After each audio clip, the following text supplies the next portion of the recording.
Kidnap कर ली है, उसे मार पीट रहे हैं, उनके पास हथियार भी है और संभवतः उसकी हत्या कर देंगे। स्थल पे पहुंचते ही अपराध कर्मियों के द्वारा उन पे फायरिंग कर दी गई। इस क्रम में एडिशनल एसएचओ श्री राहुल कुमार को पैर में गोली लगी, साथ ही एएसआई संजय को एक गोली हाथ स्क्रैच करती हुई निकली। इसकी जवाबी कार्रवाई में एक अपराध कर्मी को भी गोली लगी है।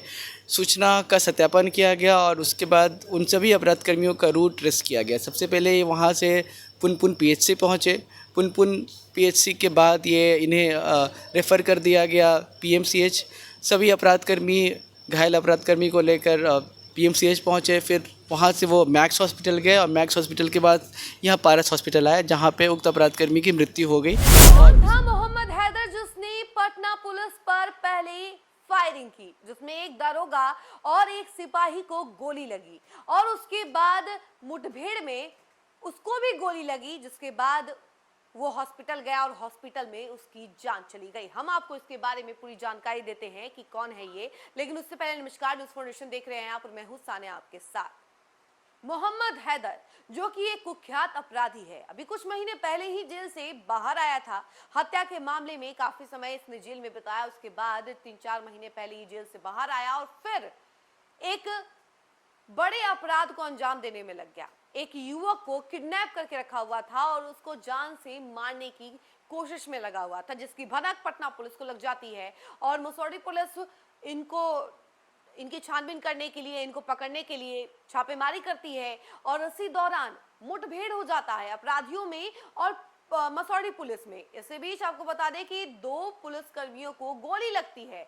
ये जो अपराधी है इनके द्वारा फायरिंग की जाती है और उस फायरिंग में गोलियां सबसे पहले दरोगा को लगती है और इसके अलावा एक सिपाही कर्मी को लग जाती है और इन दोनों को हॉस्पिटल लेकर जाया जाता है। इन लोगों का इलाज अभी चल रहा है, लेकिन इसी मुठभेड़ में पुलिस की तरफ से जब फायरिंग की जाती है, जवाबी कार्रवाई की जाती है, तो उसमें एक कुख्यात अपराधी को गोली लग जाती है जिसका नाम मोहम्मद हैदर है और ये एक कुख्यात अपराधी है। और इसको जब गोली लगती है तो इसके जो कुछ साथी रहते हैं सबसे पहले इसको लेकर के फरार हो जाते हैं और क्योंकि कंडीशन इनकी काफी ज्यादा खराब रहती है, तो जिसके बाद इसके जो साथी रहते हैं वो एक हॉस्पिटल में लेकर के जाते हैं, पीएचसी से फिर पीएमसीएच लेकर जाते हैं, फिर पीएमसीएच से वापस उनको मैक्स हॉस्पिटल लेकर जाते हैं और मैक्स हॉस्पिटल जो है सीधे उसको रेफर कर देता है, जिसके बाद वो कुख्यात अपराधी मोहम्मद हैदर को पारस हॉस्पिटल लेकर जाते हैं, जहां पर इसे मृत घोषित कर दिया जाता है और इसकी पूरी जानकारी पटना पुलिस को लगती है। पटना पुलिस छानबीन करते हुए इन लोगों की लोकेशन ट्रेस करती है और पारस हॉस्पिटल पहुंचती है, जहां पर डॉक्टर से बातचीत में पता चलता है कि कुख्यात अपराधी हैदर की डेथ हो चुकी है।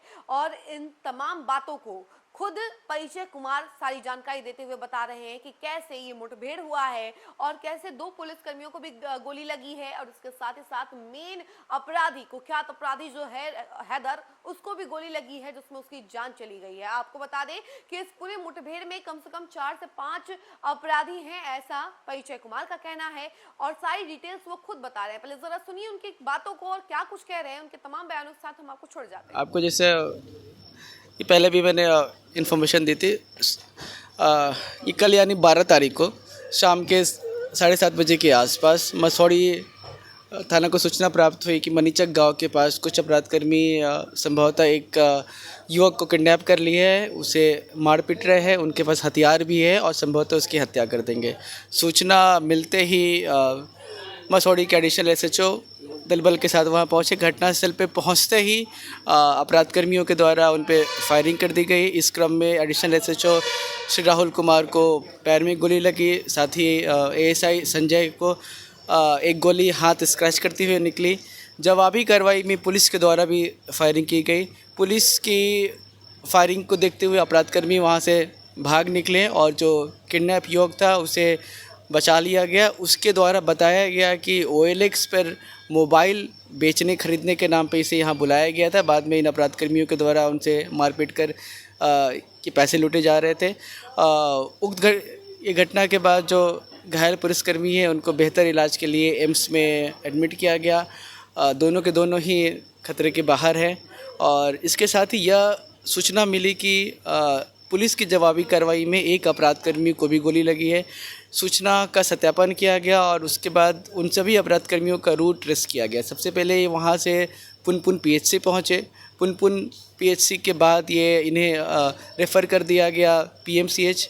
सभी अपराधकर्मी घायल अपराधकर्मी को लेकर पीएमसीएच पहुँचे। फिर वहाँ से वो मैक्स हॉस्पिटल गए और मैक्स हॉस्पिटल के बाद यहाँ पारस हॉस्पिटल आए, जहाँ पे उक्त अपराधकर्मी की मृत्यु हो गई और उसके साथ आए अन्य अपराधकर्मी यहाँ से फरार हो गए। और जो मृत अपराधकर्मी है उसकी पहचान मोहम्मद हैदर के रूप में हुई। उसकी फैमिली को ही उसके जो सहयोगी अपराधकर्मी थे उनके द्वारा बुलाया गया है। और ये जो मृत अपराधकर्मी है इसका क्रिमिनल हिस्ट्री भी है। अभी कुछ टाइम पहले मसौड़ी से एक हत्या के मामले में जेल गया था, 3-4 महीने पहले ही ये जेल से निकला था।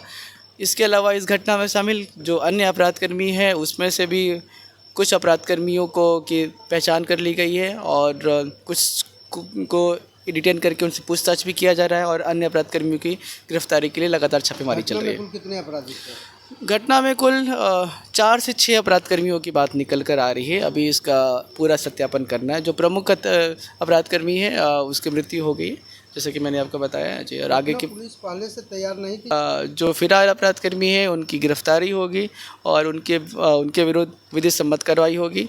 पुलिस पे हमला हुआ तो पुलिस ने आत्मरक्षा में फायरिंग की, जिसमें एक अपराधकर्मी को गोली लगी और फिर वहाँ से वो फरार हो गए। और चूँकि उन्हें सही समय पे प्रॉपर इलाज नहीं मिल पाया, देरी हो गई, इस कारण फिर उनकी इलाज के क्रम में पारस हॉस्पिटल में मृत्यु हो गई।